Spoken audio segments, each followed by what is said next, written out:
مهلبية الباونتي بالحليب من أطيب الحلويات يلي ممكن نحضرها خلال 10 دقائق. بدنا نقدمها بطريقة مختلفة. خليكن معي وتابعوا الفيديو للأخير وإن شاء الله الوصفة رح تنال إعجابكم.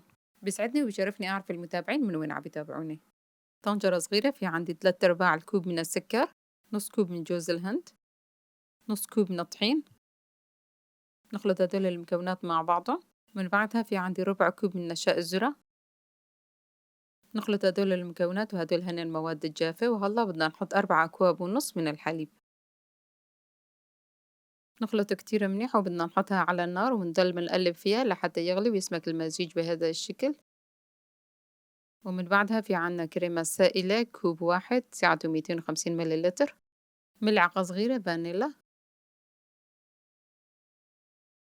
نخلط كتير منيح لحتى يبلش يغلي. بنطفي النار. هذا هو قوام اللي بدنا اياه.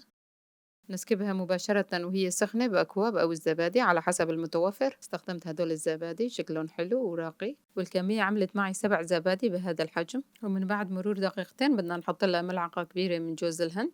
فضلا ادعموا الفيديو بلايك وتعليق، وإذا ما كنتم مشتركين في القناة اشتركوا وفعلوا زر الجرس لحتى يوصلكم كل شي جديد.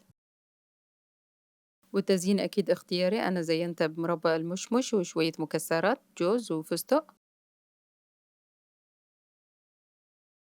نتركها تبرد وتصير بحرارة الغرفة، ومن بعدها بالتلاجة لمدة ساعتين أو أكتر لحتى تبرد وتمسك نفسها.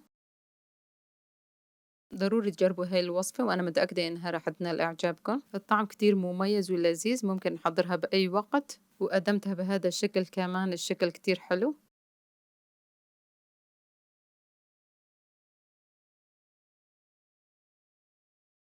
بشكر كل حدا بقي معنا لآخر الفيديو وحط لايك وتعليق.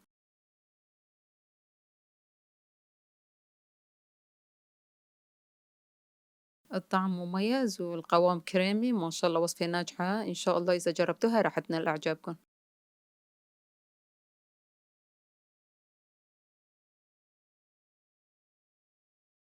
وإذا حبيتوا تجربوا الوصفة رح تلاقوا كل المكونات تحت الفيديو بصندوق الوصف.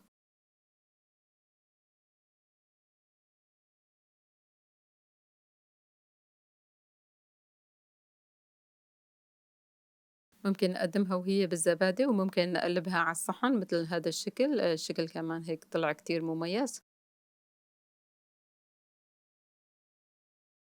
وبهذا الشكل خلصت وصفتنا اليوم. بتمنى نالت إعجابكم وانتظروني بوصفة جديدة. مع السلامة، في أمان الله.